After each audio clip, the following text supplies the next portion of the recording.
자, 지금은 17강 부활에 관한 얘기를 하겠습니다. 십자가와 부활은 항상 같이 가야죠. 십자가만 너무 강조하고 부활을 얘기하지 않는다 그러면 그것도 아닌 것 같고요. 또 우리 한국에 부활만 강조한다는 분이 있는 것 같은데 아마 비난 아닌가 싶습니다. 여하튼 부활을 강조하니까 교회가 너무 많이 부흥이 돼서 그게 또 재조명이 되게 했는데, 여러분 잘 아시듯이 십자가와 부활은 같이 가는 겁니다. 반드시 그러해야 되고요.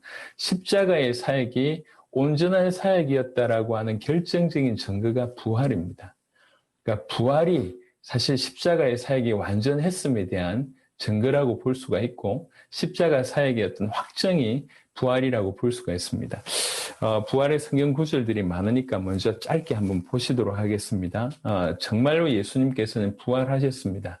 유대인들이 지금도 예수님의 부활을 이제 거절하는데, 아니면 또 그 주님의 부활을 어떻게든지 다른 쪽으로 이용하려고 하는 그런 시도들이 많고, 자유주의 쪽도 이렇게 이런 부분들을 조금 인정 안 하려고 하는 부분들이 좀 많이 있는 것 같습니다. 여하튼 그럼에도 불구하고 예수님의 부활은 팩트입니다. 요한복음 11장 25절에 예수께서 이르시되 나는 부활이요 생명이니 나를 믿는 자는 죽어도 살겠고, 틀림없이 먼저 이렇게 말씀하셨고, 계시록 1장 18절을 보니까 곧 살아있는 자라 내가 전에 죽었었노라 볼지어다 이제 세세토록 살아있어 사망과 음부의 열쇠를 가져노니, 부활하셨다는 얘기는 지금도 살아계시다는 얘기고, 그 살아계신 주님이 내가 전에 죽었었다 이렇게 얘기를 합니다.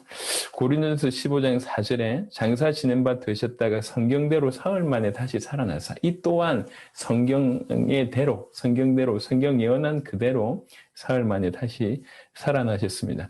로마서 16장 9절부터 10절을 먼저 보면, 이는 그리스도께서 죽은 자 가운데서 살아나셨음에 다시 죽지 아니하시고 사망이 다시 그를 주장하지 못할 줄을 알미로라. 신약 성경에도 보면, 구약도 마찬가지지만 죽었다가 살아난 사람들이 많습니다. 하지만 죽었다 다시 살아난 그 사람이 일시적으로 살아났다가 다시 죽습니다. 그걸 가지고 보통은 소생 이렇게 표현합니다. 주님은 소생한 것이 아니라 다시는 사망이 주장하지 못하는 부활체의 몸으로 다시 사신 것입니다. 그래서 부활의 첫 열매가 되셨다고 얘기하죠. 다시 죽지 아니하시고, 그가 죽으심은 죄에 대하여 단번에 죽으시며 그가 살아계심은 하나님께 대하여 살아계심이니. 고린도전서 15장 20절 21절을 보니까, 그러나 이제 그리스도께서 죽은 자 가운데서 다시 살아나사 잠자는 자들의 첫 열매가 되셨도다. 그가 우리의 첫 열매가 되십니다. 사망이 한 사람으로 말미암았으니 죽은 자의 부활도 한 사람으로 말미암는도다. 고린도후서 13장 4절에 그리스도께서 약하심으로 십자가에 못 박히셨으나 하나님의 능력으로 살아계시니 우리도 그 안에서 약하나 너희에게 대하여 하나님의 능력으로 그와 함께 살리라. 이제 첫 번째 포인트는 부활하신 것이 정말 역사적인 사실일 뿐만 아니라 성경 그대로 이렇게 예언하신 그대로 살아나셨고, 주께서 생전에 당신은 부활이요 생명이라고 얘기하셨던 그 말씀 그대로, 그리고 이후에 또 계시록에 나타나셔서도 이 부분을 분명히 언급하는 것을 볼 때, 주님이 부활하신 것은 분명히, 예수님이 부활하신 것은 분명히 사실이라는 거죠. 그러면 이 부활이 도대체 무엇을 의미하는가? 이게 이제 우리의 풀어내야 될 부분이라고 생각을 합니다. 부활로 그리스도의 일을 완성하셨다, 이렇게 제가 좀 제목을 정해봤는데요. 부활은 어떻게 보면 구속의 완성, 구속의 종결로서 이해할 수 있다고 생각을 합니다. 사도행전 17장 3절부터 보시면, 뜻을 풀어 그리스도가 해를 받고 죽은 자 가운데서 다시 살아날 것을 증언하고 이르되 내가 너희에게 전한 이 예수가 곧 그리스도라 하니. 여기 보면 사도행전 17장 성경의 뜻을 쭉 풀면서 그리스도가 해를 받고 십자가에서 고난을 받고 죽은 자 가운데서 다시 살아나야 할 것을 증언합니다. 이거는 반드시 살아나야 한다고 성경은 얘기하고 있고요. 그렇게 살아나신 그분이 내가 너희에게 전한 이 예수가 그런 일을 하셨으니 이 예수가 곧 그리스도다, 이렇게 얘기합니다. 그러니까 그가 십자가 지시고 그가 부활하심으로 말미암아 우리에게 극명하게 드러내는 메시지는 뭐냐면, 그가 과연 메시아였다라는 것이죠. 그가 메시아다라고 하는 것의 결정적인 증거가 부활입니다. 그가 그냥 뭐 좀 요한복음 6장 이런 데 보면 예수님께서 본격적으로 내 살을 먹고 내 피를 마셔야지 구원 얻는다 이런 얘기를 할 때에 수많은 따라다녔던 제자들도 이제 더 이상 그를 따라다니지 않고 이렇게 떠났다고 얘기합니다. 그들의 입장에서 봤을 때, 아, 이게 정신병자구나. 어떻게 자기 살을 우리한테 떼주고 지 피를 먹이려고 하냐. 정신병자든지 아니면 정상적인 사람이 아니구나. 이래가지고 수많은 제자들이 떠났다고 합니다. 옆에 최측근들이 떠났다는 것이죠. 그만큼 사실 뭐 이렇게 그럴 수밖에 없는 그런 상황이었던 것 같습니다. 근데 그럼에도 불구하고 예수님께서 그동안 해오셨던 그 모든 일들이 십자가와 부활하심으로 말미암아 극명하게 정말 이분이 메시아가 맞구나. 메시아 이분이 우리를 구원하실 수 있는 유일한 분이 맞구나라고 하는 것들이 그 부활로 드러났다고 하는 것입니다. 다른 구절을 통해서 좀 다른 표현으로 더 좀 설명을 해보겠습니다. 히브리 13장 20절에 보시면 양들의 큰 목자이신 우리 주 예수를 영원한 언약의 피로 죽은 자 가운데서 이끌어내신 평강의 하나님이라고 하는 구절이 있습니다. 자, 부활의 각도가 크게 두 가지가 있는데요. 하나는 뭐냐면 예수님이 부활하셨다. 요게 있고요. 또 하나는 하나님이 예수님을 부활시켰다. 요 각도가 있습니다. 이 후자를 먼저 보시면 양들의 큰 목자이신 우리 주 예수를 평강의 하나님이 죽은 자 가운데서 이끌어내셨는데 그 언약의 피로 죽은 자 가운데서 이끌어내셨다. 이렇게 표현합니다. 이 말은 무슨 말이냐면 예수님께서 십자가상에서 드린 그 속죄 제사를 아버지께서 만족하게 여기셨다는 거죠. 그것이 완벽했다라고 하는 인정으로 아버지께서 아들을 다시 죽은 자 가운데서 이끌어내셨다. 이 얘기를 하는 겁니다. 그러니까 이 말은 무슨 말이냐면 그 예수님께서 속죄제사 드렸던 그 모든 것이 퍼펙트했다라고 하는 증거입니다.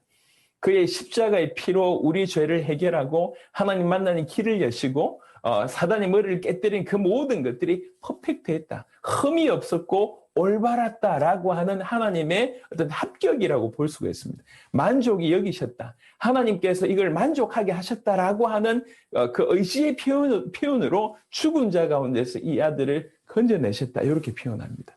그러니까 아버지께서 건져내셨다는 얘기는 아버지께서 흠양하셨다, 만족하셨다고 하는 뜻입니다. 그리스도의 그 완성된 사역에 성부의 인치신, 완전히 도장 찍으신 그 사건이 부활이라고 볼 수가 있고요. 그것은 하나님께서 이제 받아들이셨다라고 하는 수납에 대한 공식적인 선언이다. 이렇게 볼 수가 있습니다. 이게 한 각도고요. 로마서 1장 4절을 먼저 보겠습니다.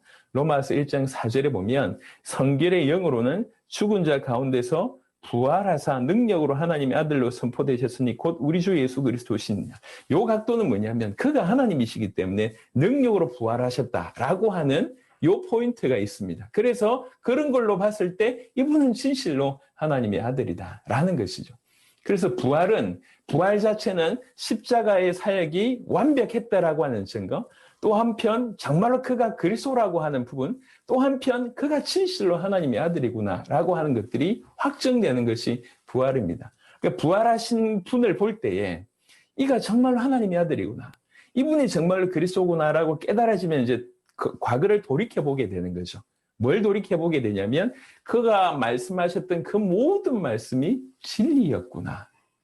그리고 그가 그동안 행하셨던 그 모든 사역이 정말로 하나님의 사역이었고 완벽한 사역이었구나. 그러니까 부활 사건 하나로 예수님의 그 모든 것들이 새롭게 평가되고 정당하게 평가되는 겁니다. 정말로 이것은 예수님께서 하신 그 모든 말씀이 진리가 맞고 예수님이 하신 그 모든 사역이 하나님이 기뻐하시는 하나님의 사역이구나라고 하는 그 부활로 말미암아 이 모든 것들이 새로워진 것이죠.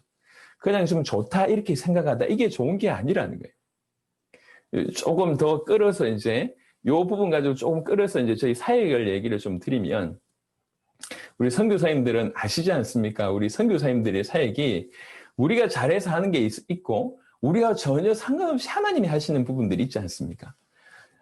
지금 저희가 지금 하고 있는 것은 후자라고 저는 100% 인정하거든요. 하나님이 일으키신 사역이다라는 것이죠. 이렇다고 하면 그냥 어떤 단체나 어떤 조직이나 어떤 뭐 이게 아니라 하나님이 일으키신 사역이라고 얘기한다면 우리는 조금 깊이 생각을 해봐야 될 겁니다. 이 마지막 때에 저는 생각을 하거든요. 이 마지막 때에 주님을 정말 맞이하는 신부로서, 그리고 또 교회는 사실상 주의 교회는 하나지 않습니까?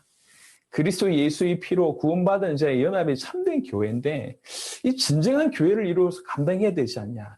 지금 제가 볼 때 절대로 지금 현재의 수준으로는 기독교는 천주교를 못 이깁니다. 저 1000년 이상 이렇게 든든하게 서 있는 저 조직적인 어떤 입장으로 얘기할 때 천주교를 감당을 못 합니다. 저는 완전히 하나지 않습니까? 근데 왜 우리는 이렇게 갈기갈기 찢겨져 있나요? 물론 더 세밀하게 인도받는 거에 대해서는 저는 박수칩니다. 하나님께서 허락하셨다고 생각합니다. 각 교단의 존재의 이유가 있고 그들의 교리를 주장하는 부분들에 대해서 박수를 보내고 다 인정합니다. 하지만 하나 되어야 되지 않냐는 거죠. 그 교리를 다 인정하되 하나 되어야 될 거 아닙니까? 뭘로 하나 될 수 있습니까, 우리가?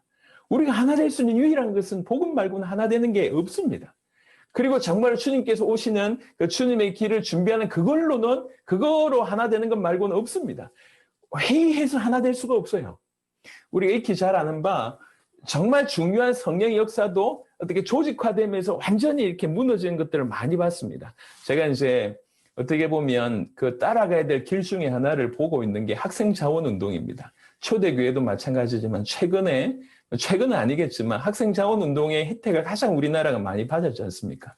그 학생 자원 운동이 그렇게 짧은 시간에 폭발적으로 연결이 되면서 문이 많이 열리고 수많은 선교사들을 파송하면서 이게 어떤 큰 조직이 되기 시작하면서 이게 여러분 알듯이 이상한 쪽으로 갔지 않습니까? 예, 이상한 결론들로 그 안에서 복음하고 선교해야 된다고 하는 거기에 이것도 심고 저것도 담고 하면서 길이 전혀 다른 길로 가서 지금 복음하고 전혀 정반대편에 서 있는 단체가 됐지 않습니까? 우리가 의논한다고 회의한다고 되는 게 아닌 것 같습니다. 우리 모든 교회, 모든 교단, 모든 성도들, 모든 목회자들이 복음으로 하나 될 수 있습니다. 그리고 이 복음으로 전 세계 복음하는 그걸로는 하나 될 수 있습니다. 주님이 다시 오심을 같이 준비하는 것으로는 하나 될 수 있습니다. 사실 그러한 일들이 지금 전 세계에서 지금 벌어지고 있는 거죠. 이거는 제가 볼 때 참 귀한 일이다. 하나님의 역사다. 그래서 제가 그게 하나님의 100% 역사라고 믿기 때문에 그냥 가는 겁니다. 예, 어려움이 많고 힘듦이 많고 할 때도 가는 겁니다. 제가 이제 우리 선교사님들 이렇게 만나는데 제 과거가 많이 어려움이 됐던 것 같아요. 제가 못한 채 있었던 것들이 그렇게 끄리낌이 됐던 것 같습니다. 근데 그건 제 과거니까 어떻게 없앨 수 없습니다. 근데 계속 어떻든지 공격을 많이 해오는 것 같습니다. 제가 알고 있었어요. 이렇게 드러나기 시작하면 공격을 받을 거라고 하는 것을 알고 있었음에도 불구하고 제가 물러날 마음이 없었습니다. 왜 그러냐면 당대 세계복음을 해야 되니까 한 번은 넘어야 된다고 하면 넘자. 그러다가 혹시 화살을 맞든지 아니면 어려움을 당하든지 지금까지도 그래 해왔기 때문에 앞으로도 그럴 마음이 있습니다. 어느 날 제가 갑자기 이단 소리 들어서 이단이 될 수도 있습니다. 각오하고 있습니다. 계속 가는 겁니다. 왜 그러냐면 이 복음 가지고 전 세계 복음화를 해야 되는 그것 말고는 주님 오실 길을 준비하는 그것 말고는 우리에게 목숨 걸 만한 일이 없다고 저는 생각을 합니다. 그런 생각으로 지금 뛰고 있습니다. 그러니까 우리 목회자들, 우리 선교사님들도 함께 조금 좀 크게 좀 보고 좀 길게 좀 보시면 좋겠다는 생각을 합니다. 우리가 섬기고 있는 부분에 최선을 다할 뿐만 아니라 눈을 들어서 정말 우리 세대의 세계복음화를 이루고 주님의 재림을 준비하는 쪽으로 우리는 또 어떻게 인도를 받아야 되는가? 어떻게 살아야 되겠는가? 조금 전에 우리 2년 만에 네팔 전역에 수많은 일들을 일으킨 우리 딜리 목사님 봤습니다. 사진 몇 장 안 나온대요. 이 길이 험해요. 다 오토바이 타고 다니고 10시간씩 20시간씩 그 고산 이런 데 가가지고 복음 전하고 또 와서 일하고 또 있는 거에 빈민 나눠주고 또 일하고 이렇게 사역을 하면서도 그 짧은 시간에 네팔을 살리겠다고 아까 얘기하셨지 않습니까? 앞으로 10년, 15년 후에는 네팔 전역뿐만 아니라 전 세계를 살리는 그런 자들로 그런 교회로 우리도 쓰임받고 싶다 이렇게 고백하지 않습니까? 이게 뭔가 들어가고 있는 거죠. 하나님의 은혜죠. 하나님의 은혜. 그래서 전 세계 이런 제자들이 일어나고 있고 또 그중에 또 하나님께서 한국을 특별하게 저는 선택하셨다고 생각하고 있으니까 우리 한국의 선교사님들이 정말 이 복음에 대한 눈 그리고 이 복음으로 전 세계를 살려야 되겠다고 하는 어떤 이런 부분들이 조금 정말 가슴 깊이 좀 교통이 되셔서 이 전 세계의 응답이 한국에 확 깊이 있게 들어가는 그런 중요한 그런 일들이 버려졌으면 좋겠다는 개인적인 생각을 합니다. 이제 부활 메시지 하다가 나온 김에 조금 이렇게 곁길로 가는데 용서를 좀 부탁을 드립니다. 자, 다시 말씀을 드립니다. 부활은 그가 메시아구나라고 하는 증거입니다. 그의 십자가 사역이 완벽했다라고 하는 증거입니다. 그래서 아버지께서 이것을 수납하셨다라고 하는 공식적인 선언입니다. 그리고 또한 이 부활은 그가 과연 하나님의 아들이 맞구나라고 하는 것에 증거라고 볼 수가 있습니다. 그가 하나님의 아들이 맞다고 하는 것은 그의 생애에 했던 모든 어떤 역사들, 그가 전했던 모든 말씀들이 100% 진리구나라고 하는 것들을 확인할 수 있는 부분입니다. 히브리 2장 14절 자녀들은 혈과 육에 속하였음에 그도 또한 같은 모양으로 혈과 육을 함께 지니심은 죽음을 통하여 죽음의 세력을 잡은 자 마귀를 멸하시며 사실 부활이라는 얘기는 죽음 가운데서 다시 살아났다는 얘기죠. 그 말은 죽음을 이겼다는 얘기입니다. 그 말은 분명히 성경이 뭐라고 얘기하냐면 죽음의 세력을 잡은 자가 있다고 합니다. 그 죽음의 세력을 잡은 자를 완전히 꺾은 그런 사건이라고 할 수가 있습니다. 그러니까 그가 부활하셨다라고 하는 그 사실 자체도 중요하지만 그 부활의 사실이 주는 의미, 그 부활이 우리에게 던져주는 메시지가 생각보다 너무 크다는 얘기입니다. 그리고 히브리 7장 16절부터 17절에 보니까 그는 육신에 속한 한 계명의 법을 따르지 아니하고 오직 불멸의 생명의 능력을 따라 되었으니 정언하기를 네가 영원히 멜기세덱의 반차를 따르는 제사장이라 하였도다. 그가 하나님의 아들 또 불멸의 생명의 능력을 따르는 자임을 얘기하고 있습니다. 그리고 신약성경 로마서 14장 한 구절 더 보시도록 하겠습니다. 로마서 14장 9절 말씀입니다. 로마서 14장 9절 이를 위하여 그리스도께서 죽었다가 다시 살아나셨으니 곧 죽은 자와 산 자의 주가 되려 하심이라. 이게 부활로 죽은 자와 산 자의 주가 되려 하신다고 얘기합니다. 그 부활하셔서 나타내신 것이죠. 죽은 자와 산 자의 주가 당신이심을 부활을 통해서 우리에게 보이셨습니다. 또 이 부활이 얼마나 중요한지는 고린도전서 15장에 가장 잘 다루고 있습니다. 그 중에 한 부분만 빼서 보겠습니다. 고린도전서 15장 17절부터 19절에 보니까 그리스도께서 다시 살아나신 일이 없으면 너희의 믿음도 헛되고 너희가 여전히 죄 가운데 있을 것이요 또한 그리스도 안에서 잠자는 자도 망하였으리니 만일 그리스도 안에서 우리가 바라는 것이 다만 이 세상의 삶뿐이면 모든 사람 가운데 우리가 더욱 불쌍한 자이니라. 만약에 주께서 십자가에서 죽으심으로 끝이 났다고 하면 그의 십자가가 완전했는지 안 했는지 확신할 수 없습니다. 그리고 십자가상에서 끝났다고 하면 사단은 그냥 웃고 있었을 것입니다. 그냥 십자가상에서 끝났다고 하면 그의 부활도 없다고 하면 우리 부활도 장담할 수 없는 일이 벌어지는 것입니다. 그래서 그의 부활이 얼마나 중요한지를 고린도전서 15장에서 이렇게 풀어내고 있습니다. 자, 이게 주의 부활에 관한 그리스도의 일을 완성하심에 관한 부분들로 조금 우리가 살펴봤고요. 이 주의 부활이 우리에게 무엇을 줄 수 있는가? 이 그리스도의 부활이 우리에게 어떤 것을 줄 수 있는가를 좀 따로 뺐습니다. 부활로 말미암아 우리에게 주시는 축복입니다. 사도행전 17장 31절 이는 정하신 사람으로 하여금 천하를 공의로 심판할 날을 작정하시고 이에 그를 죽은 자 가운데서 다시 살리신 것으로 모든 사람에게 믿을 만한 증거를 주셨습니다 하니라. 그 부활이 지금까지 한 모든 것들에 충분히 이 모든 것들을 믿을 만한 증거 자체가 부활이라고 하는 것이죠. 과연 저분이 하나님의 아들이구나. 저분이 그리스도구나. 저분이 우리를 구원하실 수 있구나라고 하는 결정적인 믿을 만한 증거가 부활이다. 이렇게 얘기하는 겁니다.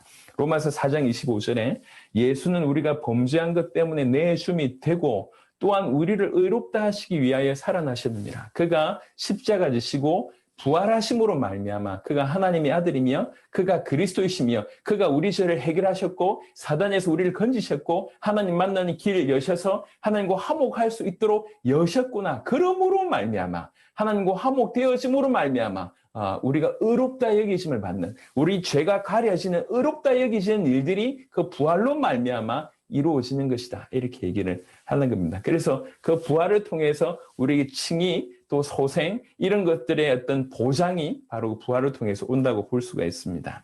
로마서 5장 9절부터 10절에 그러면 이제 우리가 그의 피로 말미암아 의롭다 하심을 받았으니 더욱 그로 말미암아 진노하심에서 구원을 받을 것이니 곧 우리가 원수 되었을 때 그의 아들의 죽으심으로 말미암아 하나님과 화목하게 되었은즉 화목하게 된 자로서는 더욱 그의 살아나심으로 말미암아 구원을 얻을 것이니라. 그리스도의 부활은 우리의 중생을 보장합니다. 그리스도의 부활은 우리의 칭의를 보장합니다. 그리스도의 부활은 우리의 육신 또한 부활하게 될 것에 대한 한 구절, 우리 구원에 대한 보장을 다시 한번 로마서 5장에서 언급을 했습니다. 8장 11절에 예수를 죽은 자 가운데서 살리신 이의 영이 너희 안에 거하시면 그리스도 예수를 죽은 자 가운데 살리신 이가 너희 안에 거하시는 그의 영으로 말미암아 너희 죽을 몸도 살리시리라. 우리의 이 완전한 부활 또한 주님의 부활이 우리의 부활을, 그 믿는 우리의 부활을 또 보장한다고 할 수가 있습니다. 그래서 사실 주의 부활이 우리에게 주시는 메시지가 너무 많습니다. 그래서 이제 어떤 분은 수많은 신학자들이 부활에 관한 부분들을 많이 언급을 하고 지금도 많이 연구를 하고 있습니다. 부활은 우리가 받을 사죄, 칭의 이런 것들의 보장이라고 얘기할 수 있고 또 우리에게 주실 영적 축복과 은사의 근원이라고 얘기할 수 있고 우리의 부활에 대한 보증이요 또 모든 기독교의 어떤 기초가 바로 부활이라고 얘기를 합니다. 몇 구절 더 보고 잠시 마무리를 하시도록 하겠습니다. 고린도후서 4장 14절에 주 예수를 다시 살리신 이가 예수와 함께 우리도 다시 살리사 너희와 함께 그 앞에 서게 하실 줄 아노라. 우리는 이걸 소망합니다. 우리가 이제 부활까지만 얘기를 다뤄서 좀 아쉽긴 한데요. 우리가 하나님의 나라라고 하는 것을 굉장히 실제로 이 땅에서 누리면서 또 우리가 종국에 가게 될 그 영원한 하나님의 나라가 계속 실제가 되는 것이 이 땅의 많은 부분에 사로잡히지 않는 굉장히 중요한 메시지가 되지 않나 싶습니다. 사실은 아까 이제 딜린 목사님도 말씀을 드렸지만 사단은 너무나 교묘합니다. 그래서 우리로 하여금 계속 세상 것만 볼 수밖에 없도록 계속 끊임없이 가거든요. 선교사님들이 어떤 문제가 많이 있는지 모르겠지만 대부분의 선교사님들 또 제가 알고 있는 많은 목회자들은 공통적인 고민이 사실 경제의 고민인 것 같습니다. 그게 이제 사역에 대한 어떤 사역에 대한 필요도 있고 또 삶을 살아야 되니까 경제의 고민이 있는 것 같습니다. 없을 수 없는 거죠. 왜 그러냐면 우리는 있는 만큼 더 쓰고 또 사역을 해야 되는데 더 부족한 항상 그런 상황 가운데 노출되어 있으니까 경제 고민이 항상 있는 것 같습니다. 또 그것 때문에 하나님께 기도하는 것 같습니다. 그런데 어느 순간 이것이 제1목적이 되어가는 돈이 우리의 제1목적, 어쨌든지 좀 넉넉했으면 좋겠다. 이것이 제1목적이 되어가는 이런 일들이 우리 중에 꽤나 많습니다. 사단이 굉장히 교묘합니다. 영원한 하나님의 나라, 지금 우리에게 임해 있는 하나님의 나라를 바라보고 그것 때문에 힘을 얻기보다는 지금 당장 필요한 것들에 대한 항상 갈급함들 아니면 그것들에 대한 간절함들이 이것을 대체할 때가 너무 많은 것 같아요. 그래서 제가 이제 어제도 좀 말씀드렸는데 정말 그래서 기독교인들이 많이 흔들리고 사역자들이 의외로 너무나 많이 흔들리는 것을 많이 보게 됩니다. 제가 제 개인적으로 지금까지 이제 세계복음을 위해서 달려오고 그리고 특별히 한 10년 전, 만 9년 전부터 본격적으로 해외 사역을 뛰기 시작을 하면서 제일 문제였던 건 경제였습니다. 제가 이제 우리 장로님들 우리 교회가 잘 이렇게 다 서포트를 잘 해주지만 그래도 이제 항상 교회에 있는 자원보다는 사역이 항상 이렇게 커 있었어요. 제가 좀 이렇게 밀어붙이는 그런 일들이 있거든요. 맞다 그러면 그냥 탱크처럼 갑니다. 그러니까 이제 교회에 있을 때도 이제 매달 꼬박꼬박 사례를 이렇게 정상적으로 받는 일들이 참 많지가 않았습니다. 사례가 조금씩 밀리거나 아니면 안 들어오거나 이런 상황들이 제가 목회하면서 계속 있었던 것 같습니다. 계속. 그런 상황 가운데에서도 해외를 나가기 시작해서 세계복음을 해야 된다. 그러니까 이제 그냥 교회 상황을 보면 예산을 수립하고 이렇게 되면 나갈 수가 없어요. 또 뛸 수도 없습니다. 근데 저는 항상 목적이 뭐냐는 거지. 지금 우리 이 틀 안에서 우리가 살아내는 게 목적이냐 아니면 이 교회를 통해서 복음이 전 세계에 전달되는 게 목적이냐 뭐가 목적이냐 이게 목적 아니냐 그러면서 저는 장로님들 설득하고 계속 나갔습니다. 계속. 상황이 어려웠고요. 어느 이제 제자들이 많이 찾아지기 시작을 하면서 이제는 우리가 움직이는 것도 부족한데 제자들의 삶까지 도와줘야 되는 일이 이제 벌어졌어요. 얼마 전에 네팔에 딜리 목사님이 글을 하나 보냈습니다. 도와달라고 글을 보냈어요. 자기가 이제 빈민 사역도 하고 있는데 외부 사역도 외부 사역 하시면 빈민 사역을 하고 있는데 코로나 터져가지고 정말 먹을 것이 없다는 거예요. 정말. 우리는 이제 생활이나 구제하는 데는 잘 서포트하지 않습니다. 그건 니네가 해. 그건 니네가 해야 될 일이지. 우리는 사역을 하는데 힘을 이것만 해도 한정된 자원들 이것만 해도 이렇게 좀 버거우니까 혹시 뭐 주변에 어떤 이렇게 불쌍한 사람들 돌보는 거나 아니면 삶을 살아내는 것은 좀 당신들이 알아서 좀 해달라. 이렇게 이제 얘기를 좀 합니다. 근데도 우리가 그렇게 하는 걸 알면도 불구하고 딜리 목사님께서 부탁을 하셨을 때 이유가 있겠다. 그래서 성도자들이 간구하고 이제 이렇게 또 헌신을 했습니다. 그거 가지고요, 쌀 사가지고 쫙 해가지고 아까 사진 보셨죠? 일일이 나눠드리고. 거기에 보면 또 아이들 중에 방치된 아이들이 너무 많은 거죠. 그 아이들 모아가지고 또 공부 가르치고. 이게 정말 열정적으로 이렇게 그런 헌신을 하는 걸 보면서 이런 제자들이 일어나니까 그 제자들이 부탁을 한 걸 저희가 다는 못 들어드려도 정말 세계보고만 유익하다 그러면 이제 그 어떤 것보다 우선으로 이걸 밀어넣습니다. 지금 당장에 뭐 이렇게 교육자들 사례가 안 나가고 교회의 어떤 부족함이 많은데도 불구하고 무조건 1순위가 그거였습니다. 지금까지. 근데 그렇게 하시면서 하나님께서 우리에게 은혜를 주시지 않으셨냐? 아닙니다. 정말 믿음의 그릇대로 문을 막 열어주시더라. 저희가 교회 처음 나갔을 때에 한 8 정도 이렇게 상가 건물에 있었습니다. 보증금 몇 천만 원에 월세 얼마 내고 이렇게 갔었어요. 근데 사역을 쭉 하다가요. 레닌 목사님을 이제 찾게 됐습니다. 과테말라 레닌 목사님. 레닌 목사님 찾게 됐는데 이분의 교회가 어마어마하게 커요. 근데 갑자기 레닌 목사님께서 한국을 오겠다는 거죠. 이 복음이 시작된 곳을 가보겠다는 거예요. 그래서 큰일 났다. 저분이 엄청난 큰 교회인데 이분이 왔다가 우리 이렇게 조그만 교회 보고 이분이 좀 실망하면 어떻게 되겠나 이런 마음으로 들어가서 성도들하고 얘기했습니다. 야, 큰일 났다. 우리 기도하자. 물론 뭐 교회 크고 작은 걸 상관없지만 그래도 우리가 한번 도전해 봐야 되지 않냐. 이러면서 이제 도전을 했는데 딱 그 기간에 돈 한 푼도 없었는데 지금 저희 교회 건물을 얻게 됐습니다. 한 30억 정도의 가치가 있는 것 같아요. 그때보다 뭐 재정적으로 얘기하자면 몇십 배 끙충한 것 같습니다. 감사하게. 전혀 없는 상황이었습니다. 그러니까 그러면서 계속 길을 가는데 하나님께서는 사역을 갔다 오고 나면 또 문을 열어주시고 사역을 갔다 오면 또 문을 열어주시고 믿음에 믿음을 계속 더하시는 거죠. 야, 이게 맞지 않는가 이런 생각을 합니다. 그래서 한정된 자원에 우리를 맞출 것이 아니라 하나님께서 우리를 통해서 어떻게 열어가신지를 맞추고 그것을 계속 도전하는 겁니다.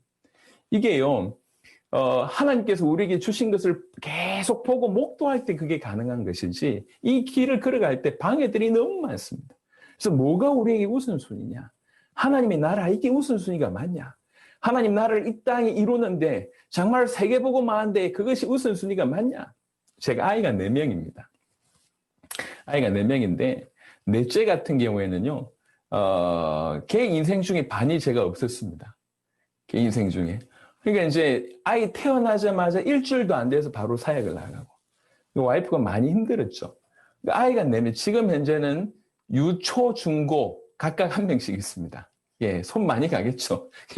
그래가지고 이제 해외 사역 갈 때는 나중에는 이제 아이들 들쳐오고 다녔습니다. 예, 해외 사역 같이 다닌 거죠, 아이들하고. 그러니까 이제 환경을 볼 때는 뭐 아이 많지, 그리고 뭐 경제 넉넉하지 않지, 아니면 또 교회 안에 신경 써야 될 일이 없습니까? 많지 않습니까? 여러분 아시듯이 교회는 문제가 많아요. 해결해야 될 일들이 많습니다. 이게 또 뭐 열심히 따라오는 사람들도 있지만 그렇지 않은 사람들도 있고 또 교회 말을 만들어내는 사람들도 얼마든지 있지 않습니까? 뭘 보느냐에 따라서 예, 정말 우리가 가야 될 것을 정확하게 고정하면 그걸 넘어서게 되는데 그렇지 않으면 시험거리가 계속 많습니다. 그래서 어느 순간 이렇게 쪼그라든 그런 마음, 쪼그라든 그런 생각 가운데 멈춰있는 경우들이 너무 많은 것 같습니다. 여러분, 하나님의 나라, 언젠간 우리는 그 앞에 서게 됩니다. 오늘 읽었던 고린도후서 4장 14절처럼 언젠가 우리는 그 앞에 서게 됩니다. 그 앞에 설 날을 우리가 늘 기준 삼으면서 살아가야 돼. 저는 제 머릿속에 딱 하나 있는 영상이 있어요. 그 어떤 영상보다 딱 꼽으라고 하면 하나 있는 영상이 있는데, 이제 초대 교회에 대한 어떤 그 장면 영화 중에 예수님이 이렇게 빛으로 막 걸어오실 때 완전히 꿇어 엎드려가지고 예수님을 간절히 바라보는 그런 어떤 장면이 하나 있습니다. 그 사도가 그런 장면이 나온 걸 보면 그게 이제 제 마음에 확 들어왔어요. 내가 저런 자세로 살아야 되겠다. 정말 간절히 우리 주님 오실 길을 준비하면서 맨 앞에서 주님을 맞이하는 그런 자가 되어야 되겠다. 이런 마음으로 삽니다. 그게 기준되어 있으니까 수많은 문제들이 넘어뜨리려고 하는 문제들이 얼마나 많겠습니까? 그것들을 능히 넘어서는 겁니다. 우리는 틀림없이 그 앞에 서게 될 것입니다. 그게 우리의 저와님 기준이 되기를 바랍니다. 골로새 2장 12절부터 13절에 너희가 세례로 그리스도와 함께 장사되고 또 죽은 자들 가운데서 그를 일으키신 하나님의 역사를 믿음으로 말미암아 그 안에서 함께 일으키심을 받았느니라. 우리는 함께 일으키심을 받은 자가 되었습니다. 베드로전서 1장 3절에는 우리 주 예수 그리스도의 아버지 하나님을 찬송하리로다. 그의 많으신 긍휼대로 예수 그리스도를 죽은 자 가운데서 부활하게 하심으로 말미암아 우리를 거듭나게 하사 산 소망이 있게 하시며 할렐루야. 이 부활이 우리에게 산 소망을 주십니다. 베드로전서 1장 21절 너희는 그를 죽은 자 가운데서 살리시고 영광을 주신 하나님을 그리스도로 말미암아 믿는 자니 너희 믿음과 소망이 하나님께 있게 하셨느니라. 우리는 누굴 믿느냐? 이 그리스도를 죽은 자 가운데서 살리신 그리고 나서 영광을 주신 바로 그 하나님을 우리가 믿지 않냐? 그 하나님이라고 하면 그 하나님께서 우리에게 어떤 은혜를 주실지 사실은 예수님께 그리스도에게 행하신 걸 보니까 그 엄청난 능력이신 그 하나님을, 그 사랑이신 그 하나님을 우리가 믿는 거 아닙니까? 벌써 지금 루이스 목사님 들어오셔서 말씀을 좀 마무리를 해야 되겠습니다. 부활은 예수님의 부활하신 그 자체는 역사적인 사건입니다. 팩트입니다. 그리고 부활로 그리스도의 일을 완성하셨습니다. 부활로 십자가의 속죄가 그 제사가 완벽했음을 드러내셨고 아버지께서 그것을 수납하셨음을 공식적으로 선언하셨고 이분이 정말로 하나님의 아들 메시아가 맞구나라고 한 것을 드러내신 사건이 부활입니다. 그래서 이 부활이 우리에게 주시는 그런 은혜와 축복이 너무 많다는 거죠. 그 부활의 첫 열매가 되셔서 우리 또한 그렇게 될 수 있는 어떤 소망과 믿을 만한 결정적인 증거와 그리고 구원과 칭의와 아니면 이런 여러 것들에 대한 어떤 보장으로 우리에게 부활이 메시지를 주십니다. 그래서 그리스도의 이 십자가와 부활이 우리에게 우리의 모든 삶을 넉넉히 이겨낼 수 있는 강력한 무기로 자리 잡는 저와님들 또 우리 성도들 되시기를 그리스도 예수 이름으로 축원합니다.